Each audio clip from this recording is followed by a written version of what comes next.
Rakan.co, calon wakil gubernur Aceh nomor urut 2, Fadrullah yang akrab disapa Dek Fad, mendatangi kediaman Zakaria Saman atau Apa Karya, mantan Menteri Pertahanan GAM di Kemala Kabupaten Pidi pada Sabtu 2 November 2024 lalu.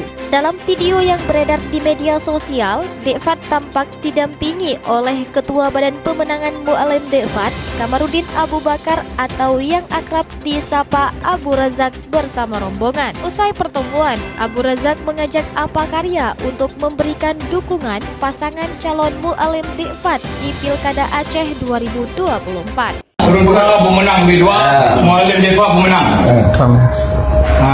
Ya bang. Dengan gaya khasnya, Apa Karya menjawab, Asal kamu menangkap, kamu gaji kau dia. pernyataan santai namun penuh makna itu segera mencuri perhatian mengingat gaya humor Apa Karya yang sering kali viral di media sosial. Meskipun sebagai pendiri Partai Aceh, Apa Karya sering berseberangan dengan partai yang berisi mantan kombatan. Ia memiliki pengaruh besar di kalangan masyarakat dan sering menjadi sorotan dalam berbagai kesempatan.